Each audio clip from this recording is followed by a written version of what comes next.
votaron singularmente en contra de lo propuesto en el proyecto que recibió la mayoría de la adhesión. Sin embargo, la edad máxima para ejercer la docencia fue refutada por 5 magistrados firmantes de la sentencia. 4 votaron en contra del límite de edad. Y quiero señalar claramente la opinión del magistrado Miranda Canales en su voto singular. Expresa, comillas, la edad por sí misma no constituye el único criterio adecuado para evaluar el rendimiento de un docente universitario, puesto que la calidad de la enseñanza no necesariamente está relacionada con la edad del docente. Nos remitimos a las actas.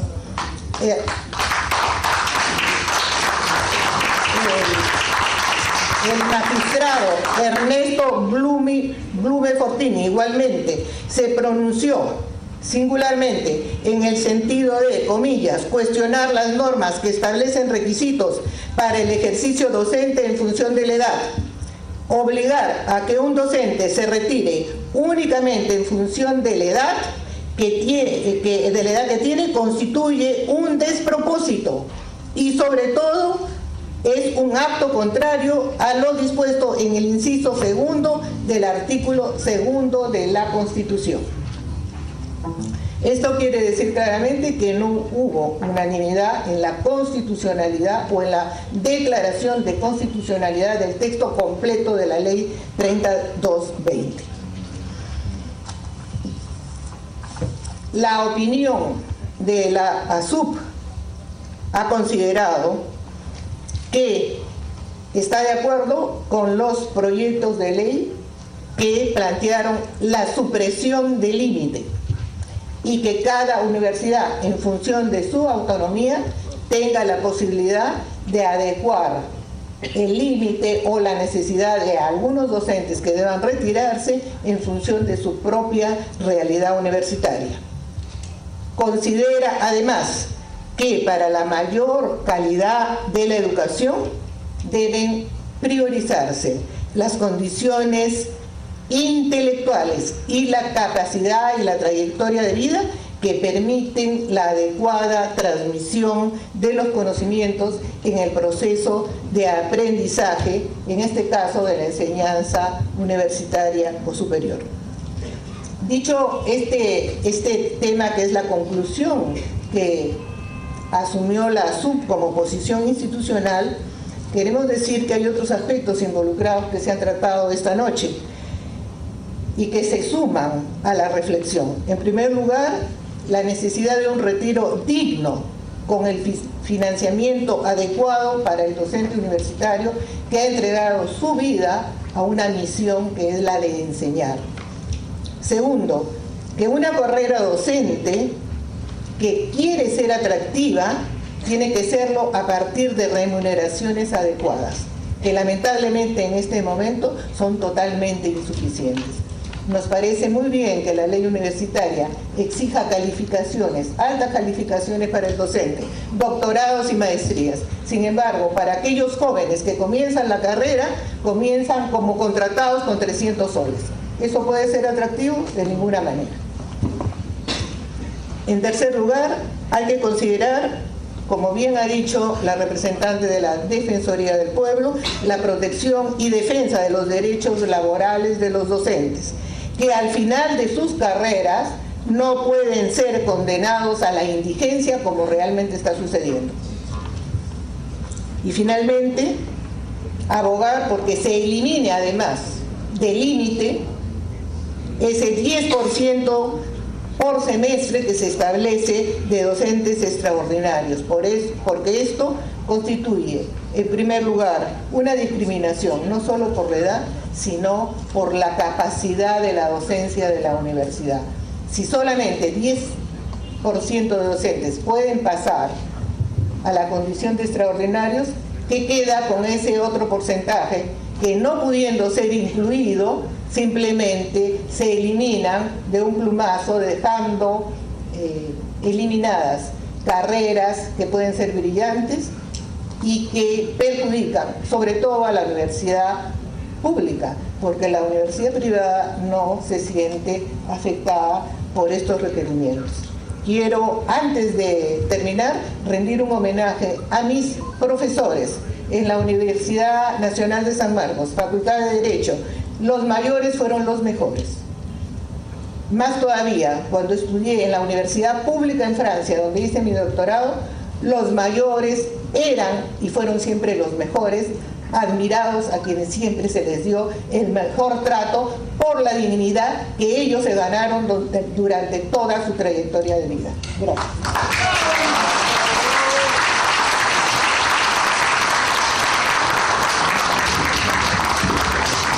Gracias también a María del Pilar Tello por su participación. Bien, invito a José Carlos Destres Chacón. Él es miembro del Consejo Directivo de la Federación de Instituciones Privadas de Educación Superior. Señorita congresista Paloma Noceda, señora congresista doctor Ceballos, distinguidas autoridades y público.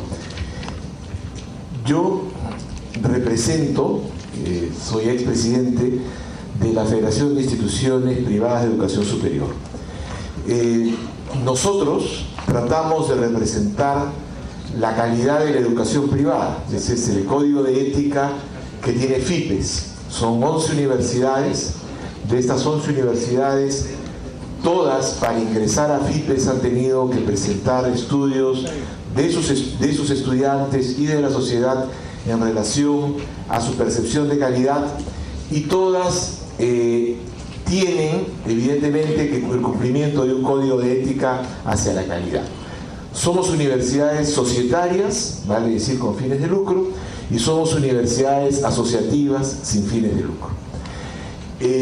FIPES agrupa más o menos 240.000, o alberga las universidades de FIPES 240.000 estudiantes, que son un poco menos del 20% de los estudiantes de la educación de la población universitaria en general, 18% de la población universitaria en general, los estudiantes que alberga FIPES, y es el 25% de los estudiantes de la educación privada. La educación privada en nuestro país es el 75%, gestiona el 75% de los estudiantes.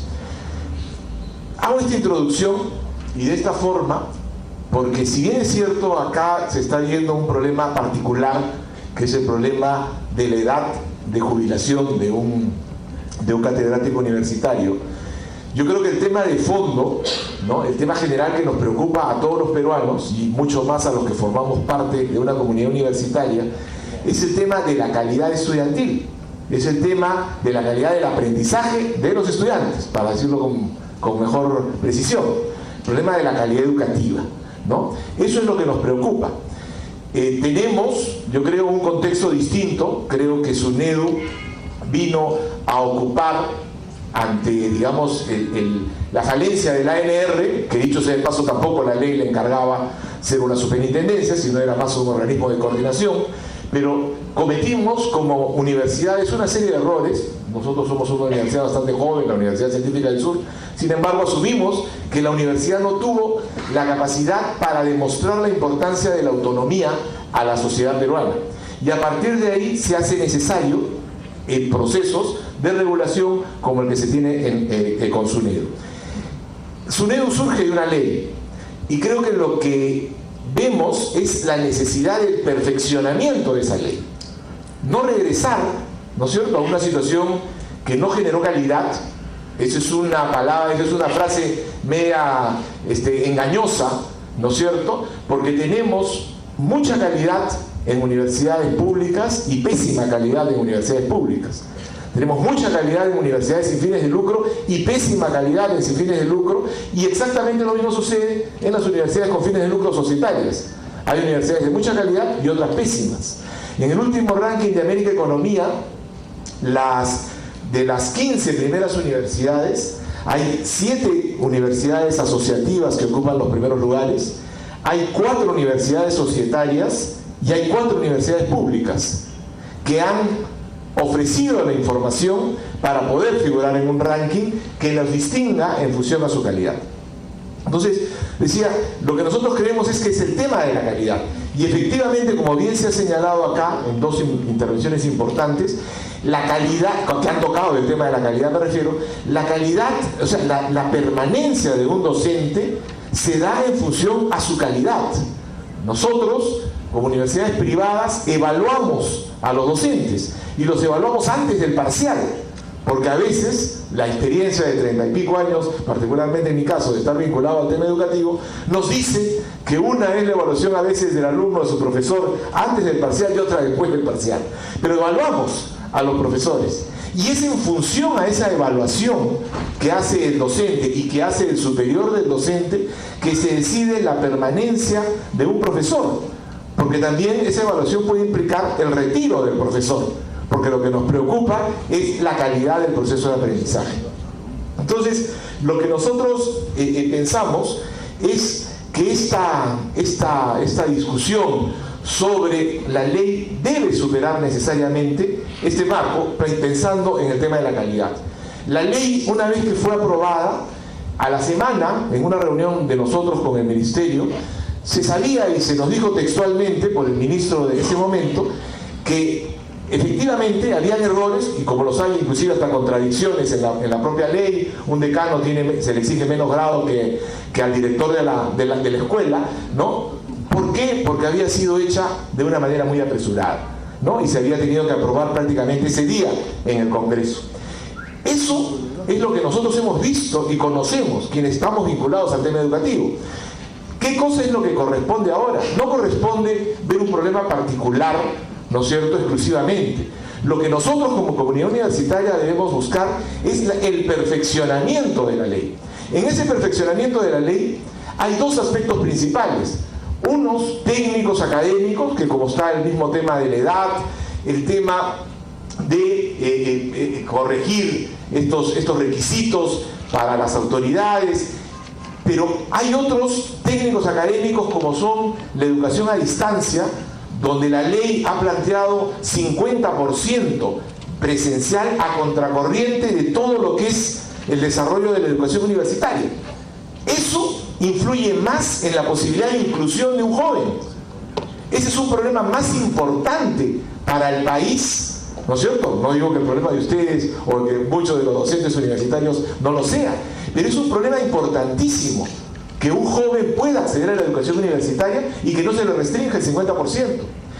La ley universitaria tiene temas como que debe desarrollarse exclusivamente en 5 años y 2 ciclos por año, lo cual también no tiene ninguna lógica para un alumno que, como muchos que he visto acá son profesores universitarios, saben que podrían desarrollar más créditos a lo largo del año que los 2 que se plantean en el ciclo.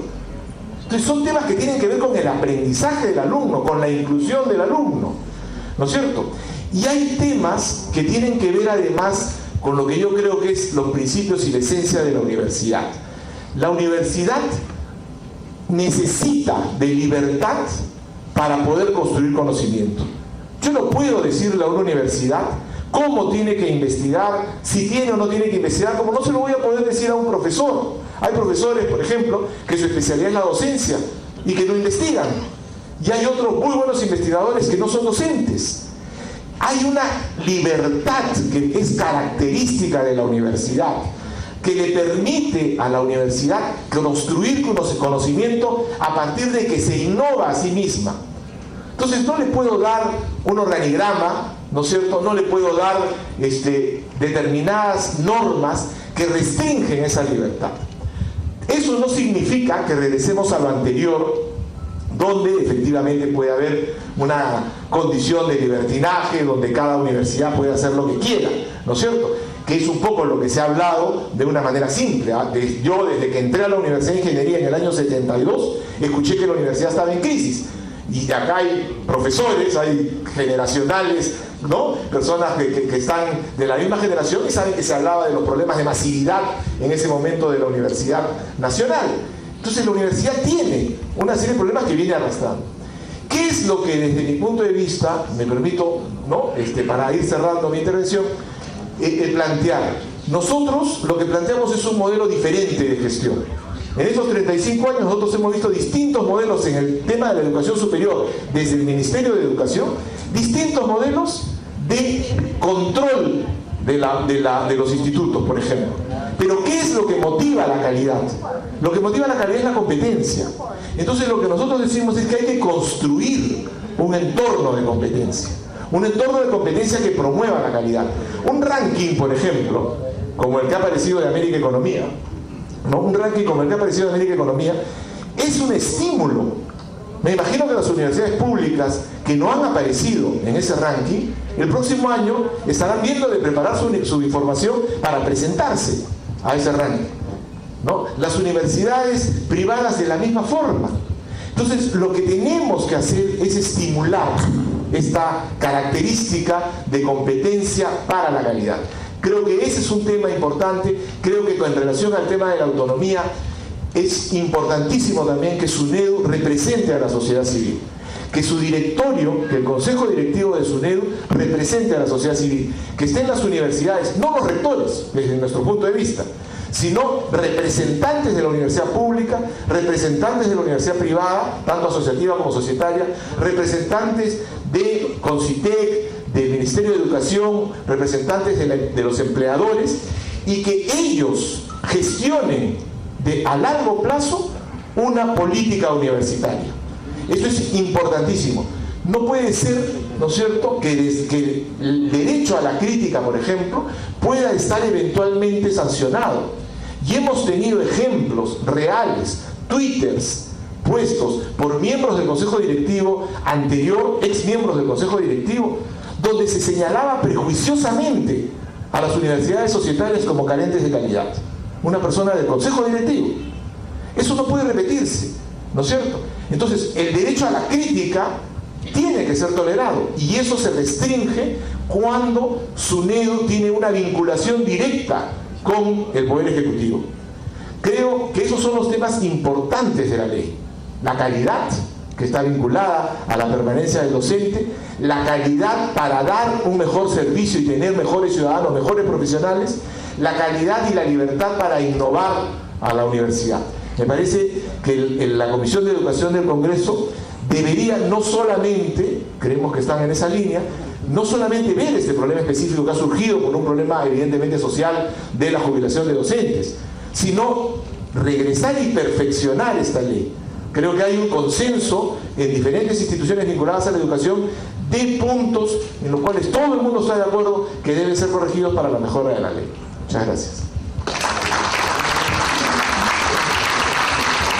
Gracias también a José Carlos Destres Chacón por su participación. Bien, y como último expositor, invito a Renato Tobar Landeo, el secretario de la Organización de la Federación Nacional de Docentes Universitarios del Perú.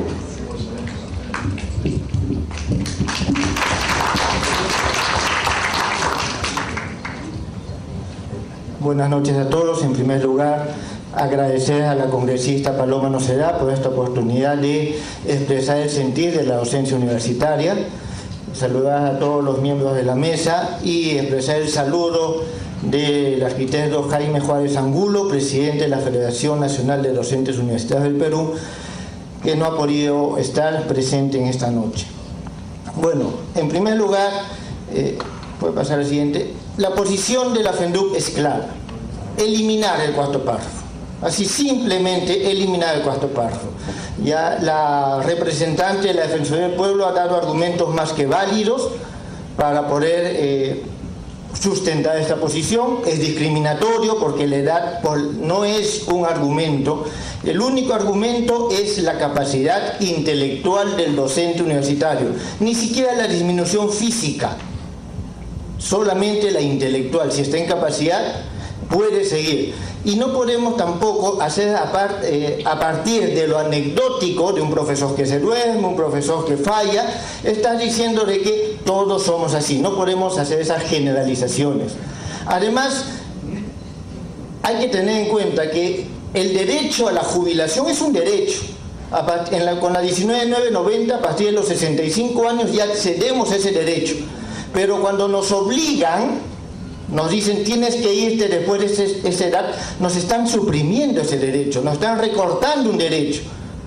Entonces también es un una supresión al derecho a jubilarme, de descansar si quiero, pero no cuando otros me obligan. La siguiente, por favor. Entonces, la siguiente todavía. Entonces, además de eso, además de que es un derecho a decidir, porque, es decir, cuando accedemos a un derecho tenemos la capacidad de ejercerlo, es nuestra decisión, no es impuesta. Cuando se impone, ya se está pervirtiendo el derecho. Pero además, el derecho a jubilación está asociado al derecho a una pensión digna, que ya se ha mencionado. ¿Puede, por favor, la siguiente? El Estado fija las pensiones en la 19.990, mínima 415, máxima 857, con FONAPU 903. Nos mandan a morir de hambre. Entonces, después de haber brindado 20, 30 o más años al ejercicio de la docencia, formar nuevas generaciones, nos mandan a morir de hambre. Entonces, eso no es posible. Ya se ha mencionado el tema de la jubilación y la CTS. Con 50 soles por 30 años, que es lo máximo, recibimos 1.500 o menos, porque siempre le hacen un descuento adicional.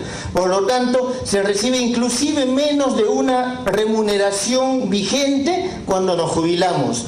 Entonces, ese es un abuso y es un atropello. Desafortunadamente, el sistema pensionario fuerza al docente a quedarse más allá del tiempo que debería. Yo quisiera irme a los 65 años, no tengo por qué esperar a los 70, pero si las condiciones de jubilación me obligan por supervivencia a seguir trabajando, voy a tener que hacerlo. Y volviendo a lo anecdótico, hay colegas en San Marcos que me dicen, me quiero ir, pero no puedo. Entonces, es un problema social muy grave, muy fuerte. Y eso es con respecto a lo que es la 19.990. En las AFPs hay que tener un fondo de 170.000 soles para recibir una pensión de 1.000 soles. Y con lo que nosotros aportamos a lo largo de estos años o que se implementa, no vamos a poder alcanzar. Significa que nuestra situación es análoga. Entonces, es un problema muy grave y no es solamente el problema de la edad. Pero no solamente es el único problema, ya lo ha mencionado la representante del Ministerio de Educación. Tenemos un problema ya con las plazas. Actualmente tenemos algo de 25.000 plazas en la docencia, de las cuales tenemos 2.725 que no están cubiertas, según datos de la misma Dirección General de Educación Superior Universitaria. El 11% no está cubierto. Eso significa que tenemos déficit de docentes, contratados y ordinarios. Entonces, además, si le agregamos el rango de edad, ya tenemos ahí, nos han mencionado cifras, tenemos de que en los próximos años se van a ir unos 2.500 más, son 5.000. Y como ha dicho, aproximadamente estamos hablando del 28% de la docencia ordinaria. Entonces, tenemos un déficit grande. Adicionalmente, si no se modificase el artículo 84, se van en este año algo de 2.300 docentes, y dentro de los docentes ordinarios no todos van a poder cubrir con ascensos, van a quedar algo de 950 plazas que no se van a poder cubrir, es decir, inclusive el déficit interno es fuerte. ¿Y eso por qué? Porque no se han preparado las condiciones para un adecuado cambio generacional. Entonces se dice, si salen los docentes mayores, va a haber movimiento y cambio generacional. Es falso. Ya han salido más de 500 docentes mayores de 70 años y no se han podido cubrir las plazas. Entonces la premisa que dio origen al rango de edad del recambio generacional, la realidad lo desvirtúa, es falso. ¿Y por qué lo desvirtúa? Porque cuando vemos en los cuadros con respecto a los posgrados, tenemos de que para la docencia ordinaria tenemos 8.000 docentes que no tenemos posgrado, de los cuales menores de 70 años son 6.000 y pico. ¿Y qué es lo que hace el gobierno? Este año ha dado 160 becas en la beca catedrático, contra casi 7.000. El año pasado, si no me equivoco, fueron algo de 540 y podemos seguir sumando, y no responde una realidad. ¿Y qué es lo que pasa con los docentes contratados? Con los docentes contratados tenemos casi 5.000 docentes que no tienen posgrado. ¿Y qué es lo que va a pasar? Con un sueldo menor de 1.200 soles, ¿cómo van a financiar una maestría? Entonces, es un problema grave y no es solamente la edad. El problema es de que se está poniendo a la universidad y la continuidad académica en crisis. La misma representante del Ministerio de Educación lo ha mencionado. Hay una crisis y se puede hacer más grave si no se alarga 5 años más, pero esa no es la solución. La solución tiene que ser integral. Pensemos, hagamos política de Estado. Y es una invocación al Estado. Hay que hacer una política de Estado. ¿Cuál es la propuesta del Estado para evitar que se agudice? ¿Qué medidas se van a tomar? Tanto el Ejecutivo como el Legislativo tienen cada uno en sus competencias dar y optar soluciones a esta problemática. Solo he puesto algunos cuadros y algunos datos correspondientes al tema. Hay mucho más, se ha mencionado mucho más, hay muchas objeciones y observaciones a la ley universitaria de parte de la docencia. Sin embargo, hoy estamos centrados en un tema específico y finalmente, vuelvo a reiterar, la posición de la FENDUC es eliminar el 4º párrafo del artículo 84. Pero hay que crear las condiciones para que los docentes salgamos dignamente, decentemente y podamos ejercer plenamente el derecho a la jubilación y no para irnos a morir de hambre. Muchas gracias.